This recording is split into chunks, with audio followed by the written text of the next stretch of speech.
Lesson 2. Satya, the second Yama.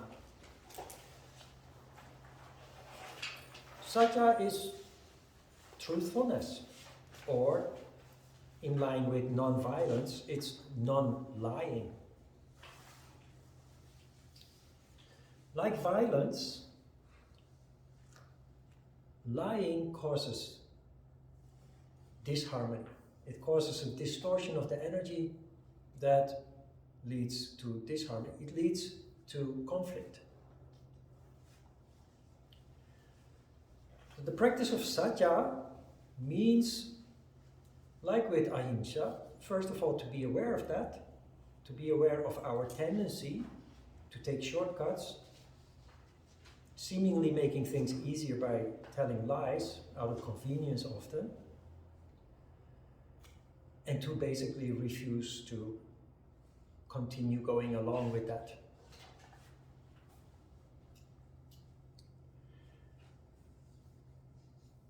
There are many forms of lies.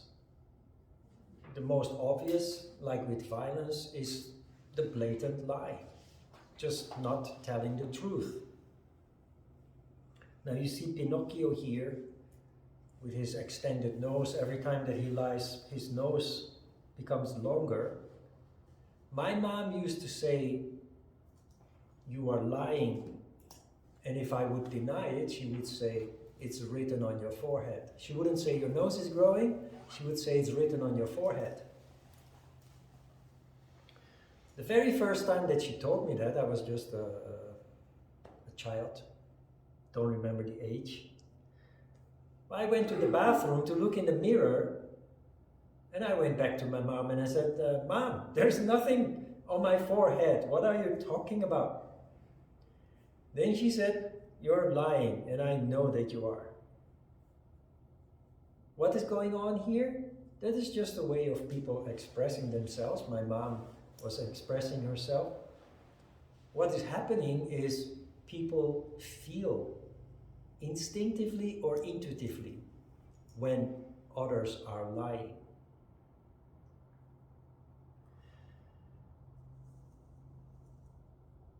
Because your vibration changes. You know when other people lie. Other people know when you lie. And this has very far-reaching consequences because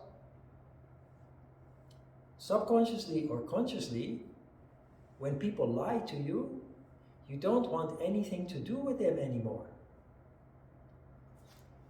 They become unreliable. It breaks trust. And notorious liars have no friends. They are alone.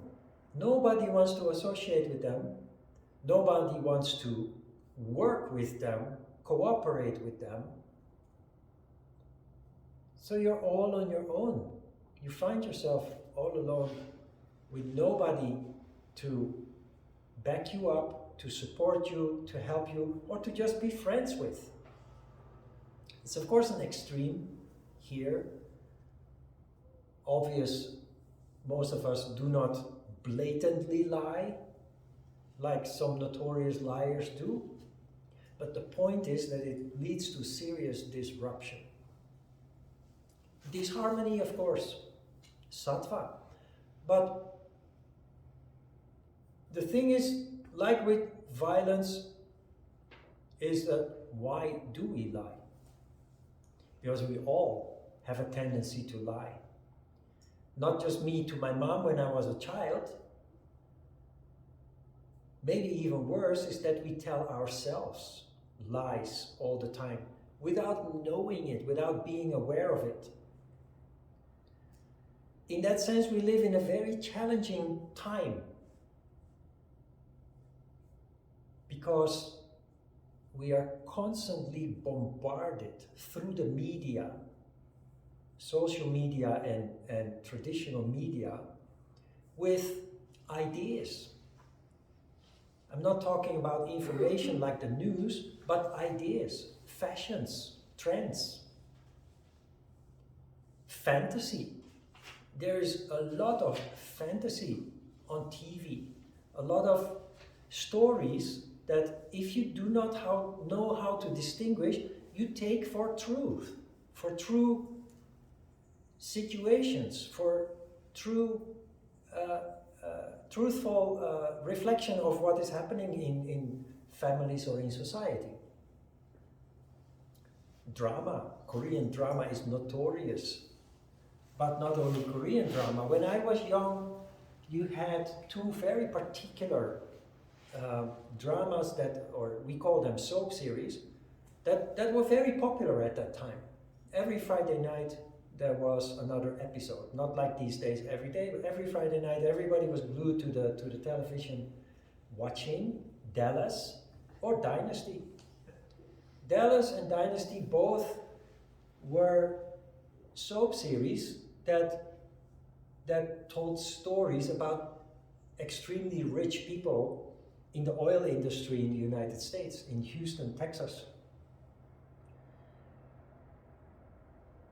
Those series were very popular because of the intrigues, but also because of the glamour and the glitter that every poor person, blue-collar workers, everybody is kind of aspiring that kind of glamorous life, that kind of luxury.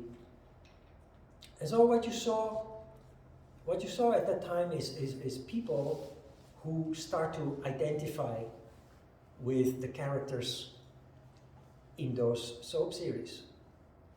They start to dress like them, they start to have their hair cut like them. They also install elements in their interior, like mirrors or golden elements like doorknobs. They start to introduce elements from pieces of furniture or resembling the furniture in those glamorous series into their own household. Except for the fact that they are not rich.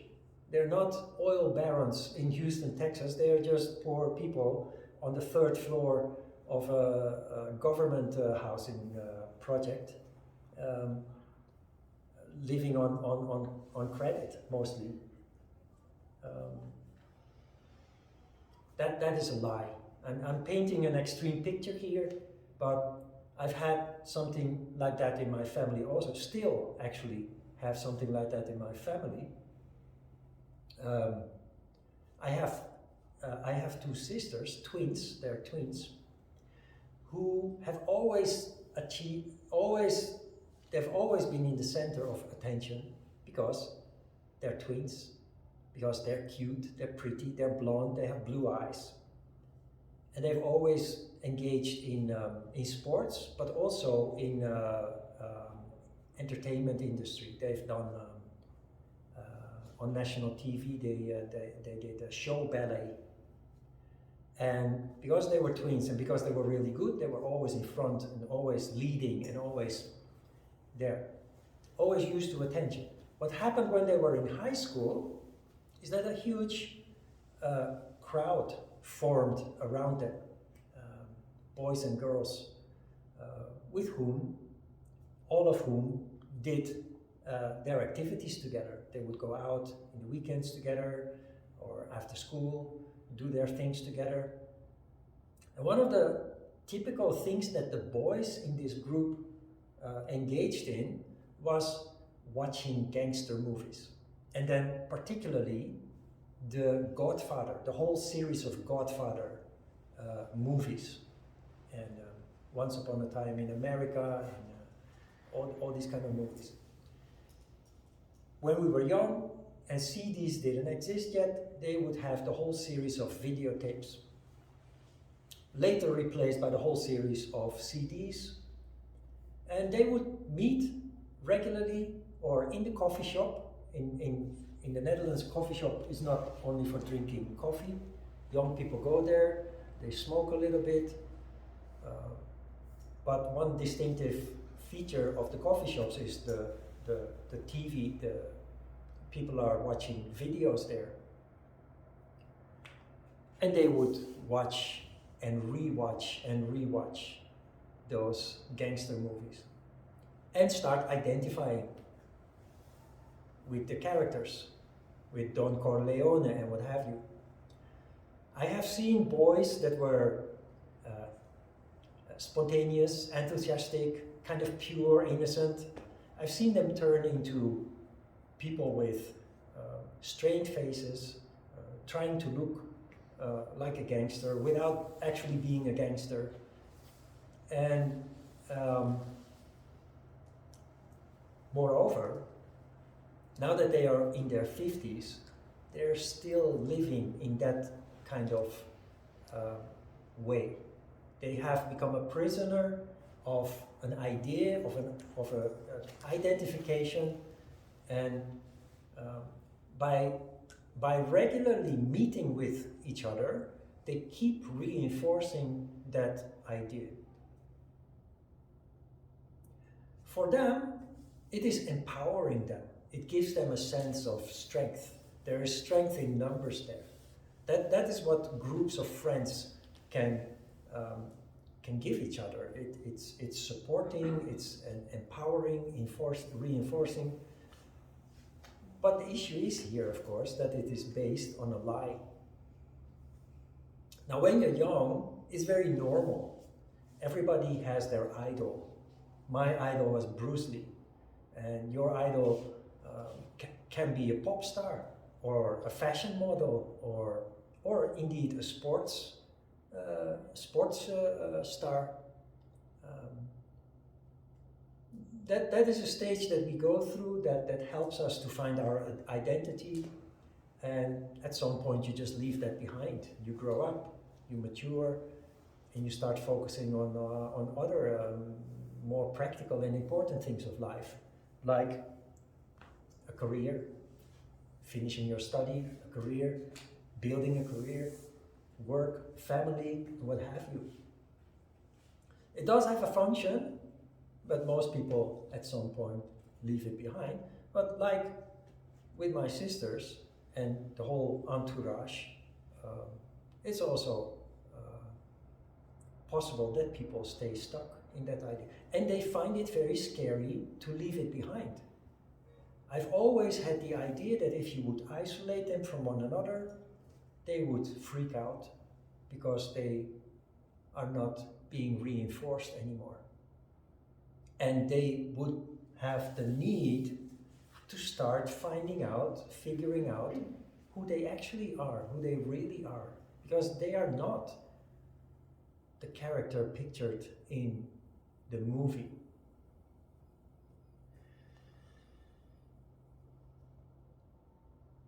Is this important?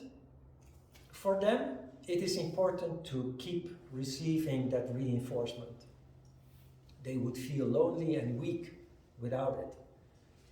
But when you're on the path of yoga, one of the most important elements of yoga practice is discovering your true self. Self with a capital S.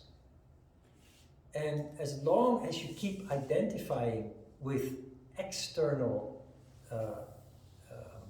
images, external ideas, fashion, movie, TV, music, as long as you keep identifying with that, you keep yourself building a wall that keeps you away from your true self. Now, to give you an idea how important that is, look around and compare yourself with the people that you know.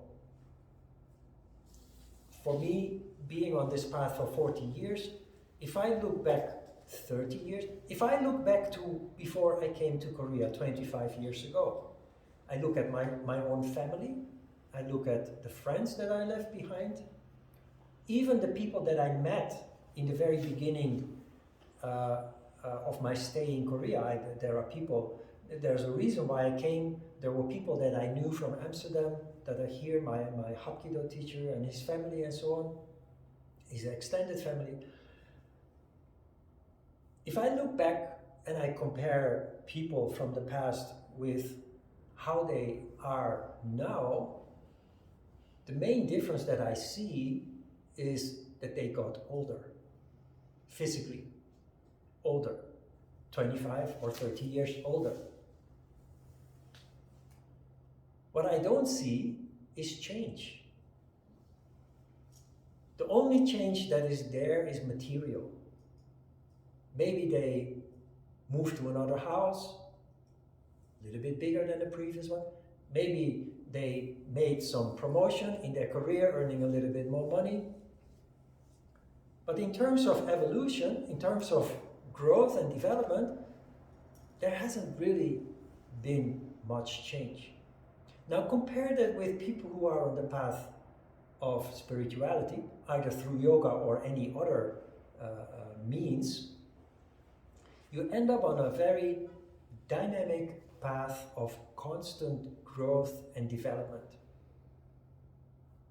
Interestingly, the people that I left behind in the Netherlands, they still view me through the lens of who I was 30 years ago. Not knowing, witnessing or realizing how I have moved on, moved forward, and in the process, I'm still the same, but I have grown. I have developed, I've changed, transformed enormously, and still in that process. It's just a process. Every yogi will be in that process until the day that you die. Why? Because the way that you perceive yourself, the world around you, and how you do not allow yourself to be fooled anymore. How you liberate yourself, literally liberate. Yoga is known to lead to liberation, and we think that liberation is symbolical and something, a lofty goal that is out of reach for normal people like you and me. But liberation starts there. Liberation starts where you pierce through those lies and where you see the reality, where you stop identifying yourself with Bruce Lee or with Don Corleone, the mafia, and basically start discovering who you are in essence, your true characteristics.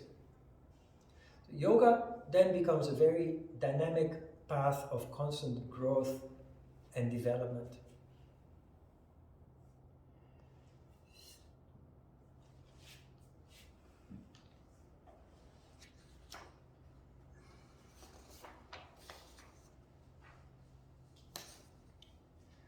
You see many examples in the handout.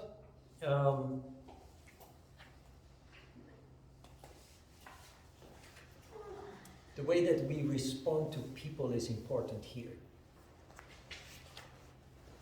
If you are part of an organization, you work in an office, a school, or maybe even in your family, the question very often is, how are you today? And the answer very often is very cliche. Even when we feel bad, we say, I'm fine, or I'm great, which is a lie. Now, try when you say good morning, for example. Don't mumble just good morning, which is what many people do. And they do not even look you in the eyes. It's just something that you do like a robot. And the reply very often is very similar to that. Try to be truthful. If you are with people that you don't like and you don't want to greet them, then do not greet them with a half-hearted, mumbled good morning. Or even worse, ask them, how do you do? While you're actually not even interested in how they are doing. It's just become such a habit to ask, how do you do? But then You know, I have a habit. If people ask me how do you do, I always ask, you have some time? Because if I start telling you how I'm doing, really start telling you how I'm doing, you're probably not interested. You probably wouldn't even have the time. So I'm a little bit provoking, of course, there. I'm not always that rebellious because it just doesn't always make sense, but you get the idea. If you're not interested in how people are doing, just stop with that habit of asking. If you do, be prepared to listen. If you start functioning like this in your family, or when you go to the supermarket, or at the office, it will completely change the atmosphere. If only one person starts functioning truthfully and starts working with their heart, it will just change the atmosphere. The name of our school is Magic Pond. Most people don't think much of it, but in yoga, there is no coincidence and there is nothing that does not have a reason or a purpose.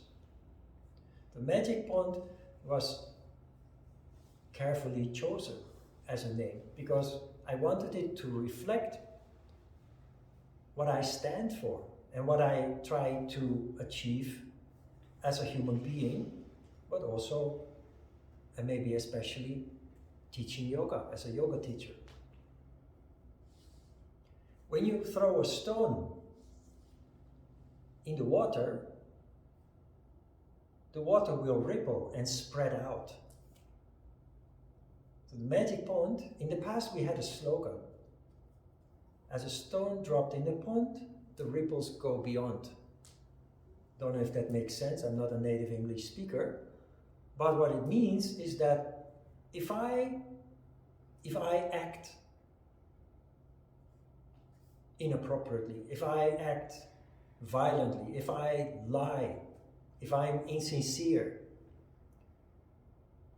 it's like a stone dropped in the water, and that energy, in this case negative, spreads to the environment and the people in that environment around you.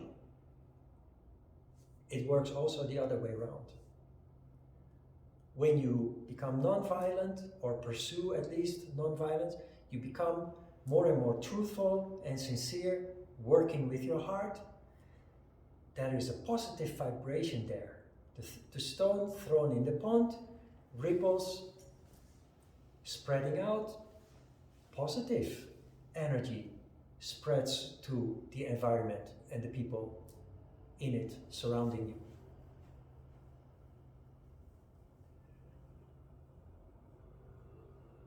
When you become aware of how this works, when you understand how this works and you start to actually pay attention in daily life, you start to see that the way that you conduct yourself determines what happens next. So if you want to improve your life, if you want people to start treating you differently or better, you need to start with yourself. You need to start, or you need to stop first and foremost, acting in ways that cause disharmony. Non-violence is put into practice, non-lying is put into practice, and you start to see that it actually really affects the people around you, the environment, and then bouncing back to you.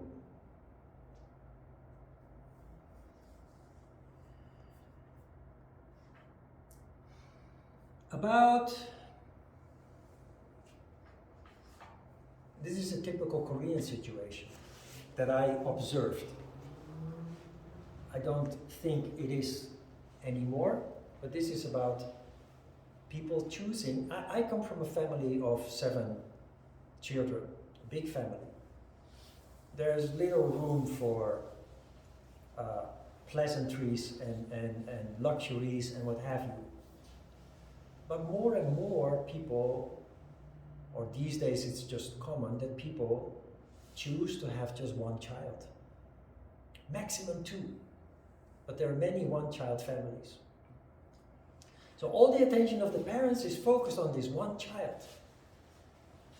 And this child is overloaded with compliments from the moment that it was born. It is being told, you are so smart, you are so pretty, you are our prince or our princess, you are the best in the whole wide world. And the child, the first couple of years of life, that child is exposed to only that. Is not aware of the world, the outside world, the world outside of the living room, the house in which it was born. So the child grows up truly believing that it's the prettiest and the smartest and the prince or princess that their parents tell them to be. Then comes the day that they go to kindergarten. And they find out that there are 25 other princes that are the smartest and the cutest and the prettiest. And the child, not being able to rationalize things, becomes very confused. Because the child was always told, was always made to believe they are the smartest and the prettiest and what have you.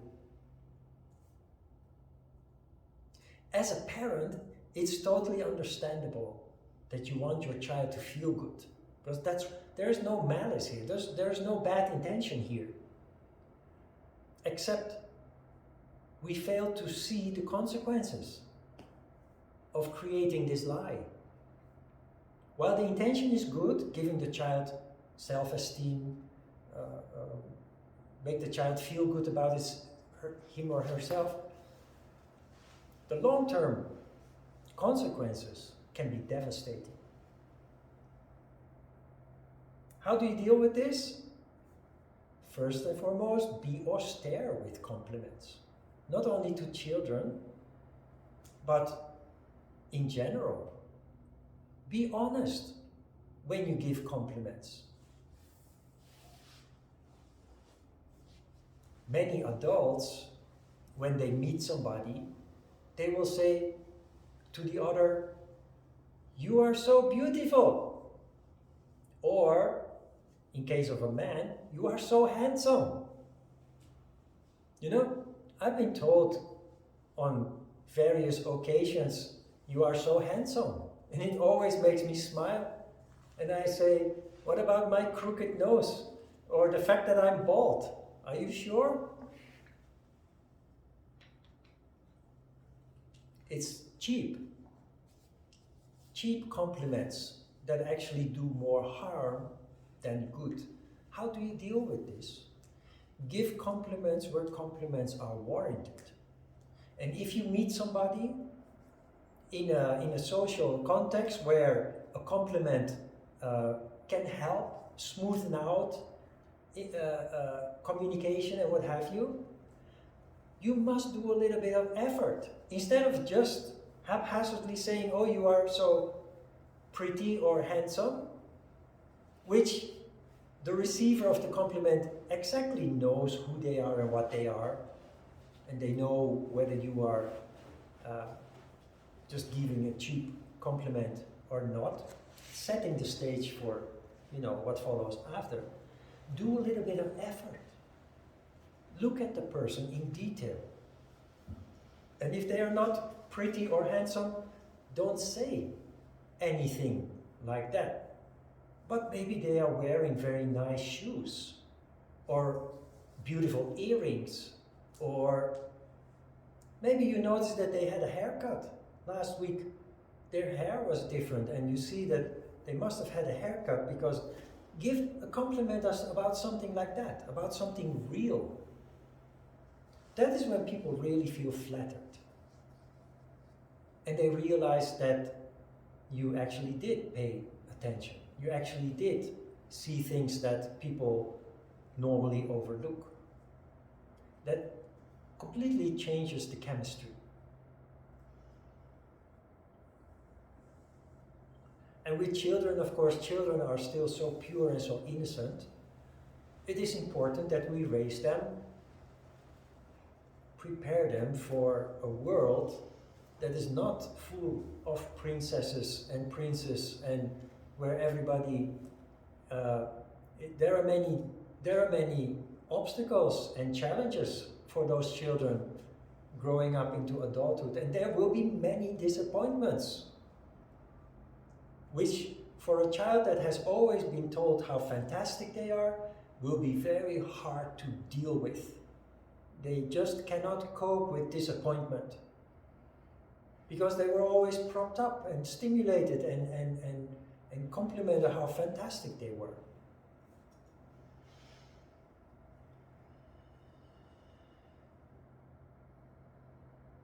Finally, truthfulness in words is respect. When I had my yoga school in Itaewon, there was a lady who kind of fancied me. And I had a dog. I had 2 dogs at that time, different from the ones that I have now. And she had a dog, and so she said, let's go to the riverside and walk our dogs. So we went to the riverside and we talked and we drank some coffee and we walked the dogs, of course.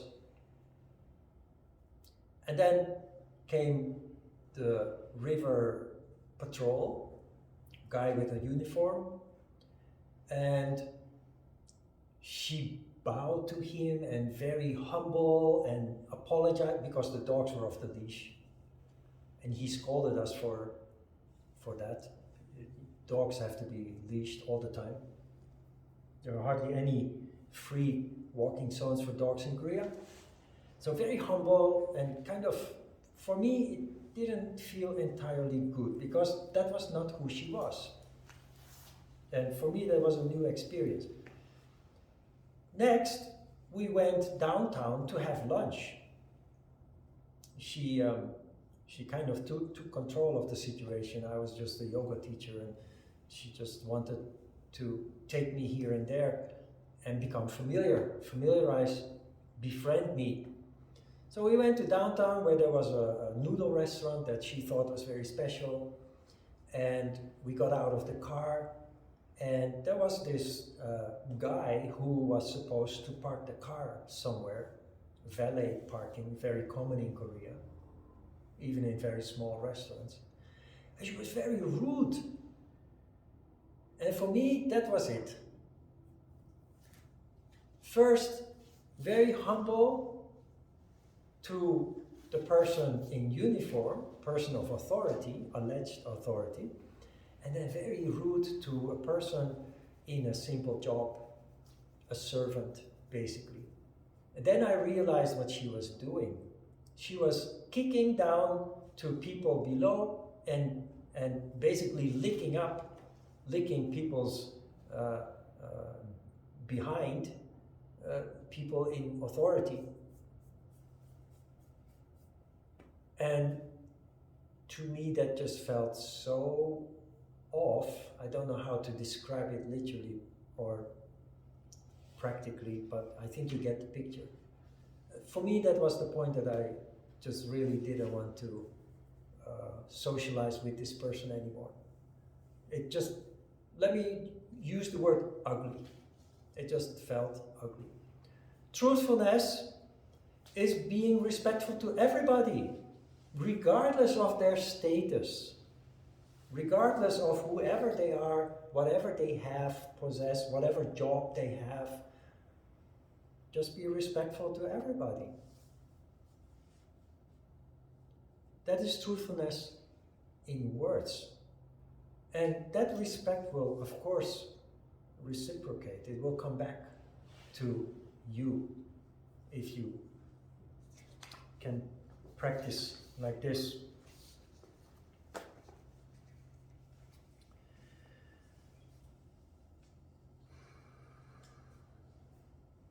On the last page, you see the basic idea or concept for success in life. Always speak the truth and try to be yourself. Express yourself the way you are and not the way you are expected to be. Let me tell you another anecdote. I come from a big family, a dysfunctional family, mostly. And as a teenager, I ended up in a very dark hole. From the age of 13 forward. Being in that dark hole, depressed, unhappy, I came to the point of desperation where I asked myself, how do I get out of this? I do not want to be this unhappy, this dark. And I asked myself some very simple questions. One question coming out of the previous one. The first question is, what do you want? I asked myself, what do you want?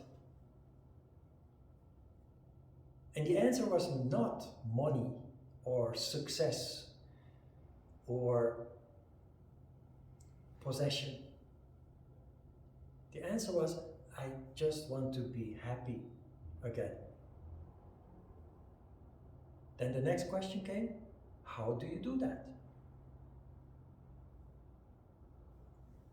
You know what the answer to that was? Just be yourself again.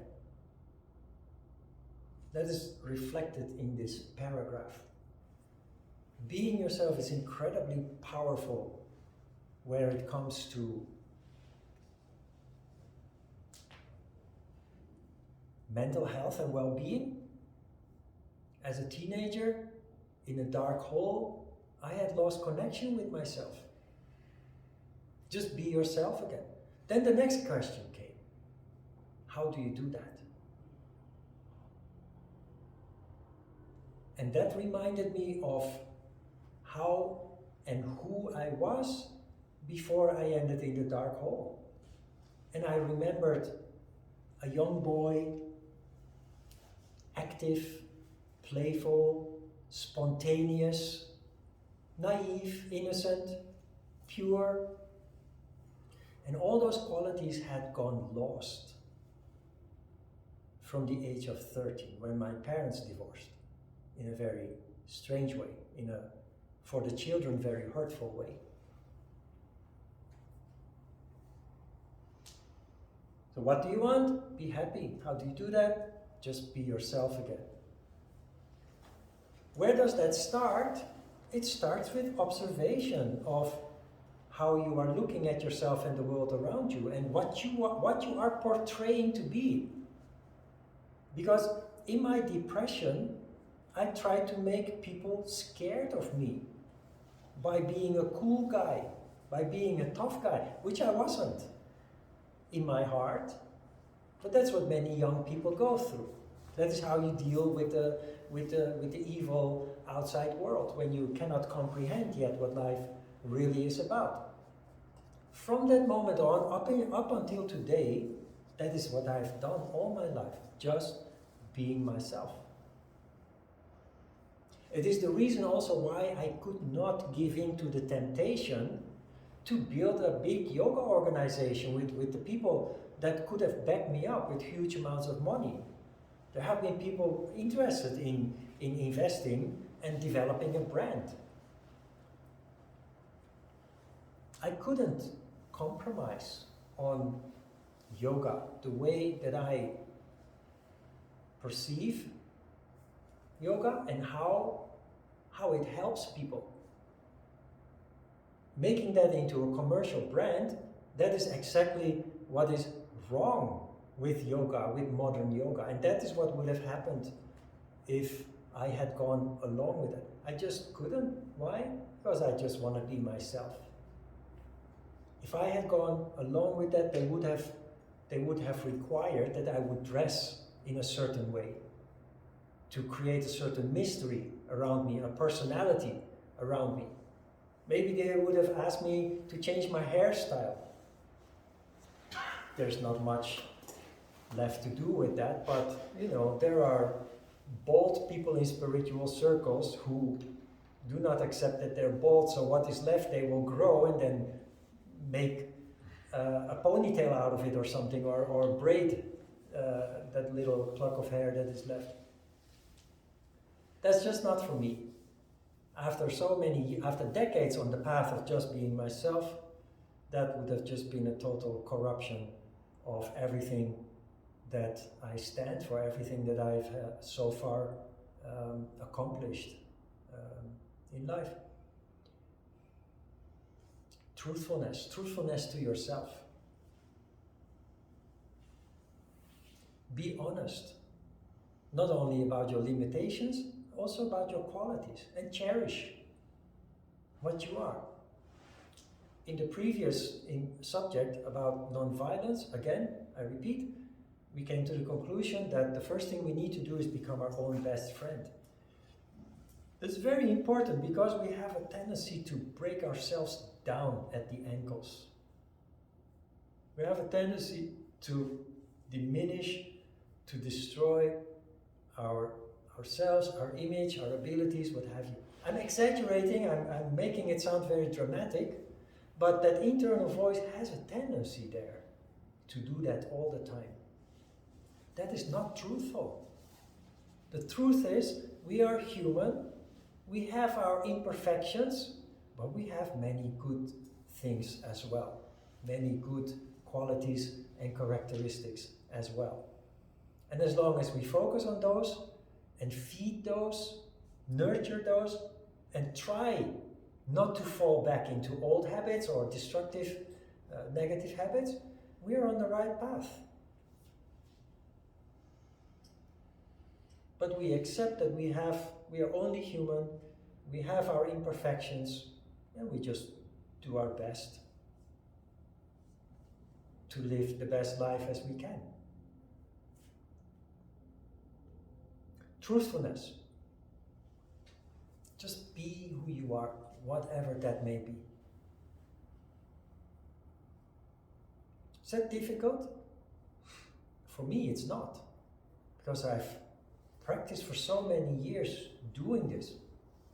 But try to make my sisters or the people surrounding them living that illusion of being some character from a movie or a series of movies.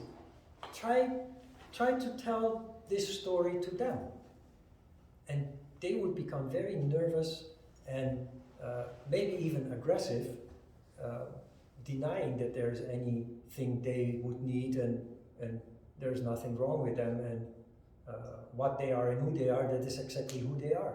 They would tell you. They would just deny.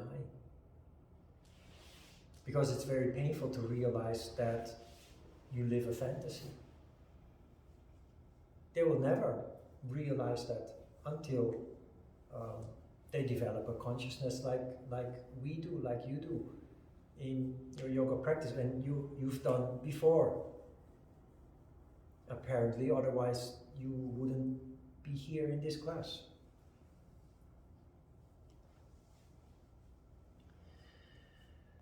The final paragraph, I underlined every sentence of that final paragraph. The criterion to becoming a yogi or yogini is that you function intuitively from the heart. A very important step in achieving that goal is the practice of the yamas, and in particular the practice of truthfulness, Satya. Refuse to live a life dictated by the media, commercials, society, friends, family, or others. Find your own truth, knowledge, and wisdom, which is in your heart.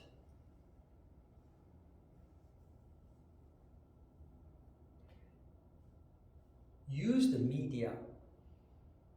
Watch drama, soap series, or Godfather movies, but only for entertainment, not to shape your reality, your fake reality, your fantasy.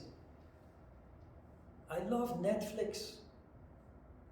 I haven't had a TV for years because I felt it was sucking out my energy. I needed to be with myself and focus on myself in the first years on my path of yoga. But at some point, I introduced a TV into my life again, but my TV behavior had totally changed. I had become very selective, and I only watch news because I want to be connected with what is happening not only in society on a small level, I want to be in touch with what is happening around the world. Since childhood, I have been reading newspapers. First only watching photos, then I started reading the headlines, and later on started reading actually the articles. Strange, but that is what I did as a child. Always curious. I watch only the news and documentaries, real stories. Everything that is fake or fantasy just totally didn't interest me. Felt like a waste of time and energy. Now that there is Netflix, however, I think it is a brilliant invention. After the internet, Netflix introduced a couple of years ago, and you can just choose what you want to watch and ignore all the rest. And just use it for entertainment or information. There are many documentaries, there are many true life stories. Also dramatic true life stories like crimes that actually happened and the way that they were solved and the dramas that were involved with the people. And there are just things that you just want to watch out of, just for entertainment. And you can choose when to watch it, when to turn it off, and just for sheer entertainment, not to shape your reality or any other untruthful purposes. Good. Questions? Okay. First class is always a little bit hectic. People who have done the course before know that. You'll all smoothen out, and I will talk less further down the road, and you will have to work harder in the process. Okay, if there's no questions, then let's have a short break, 5 minutes, toilet break, before we start with asana.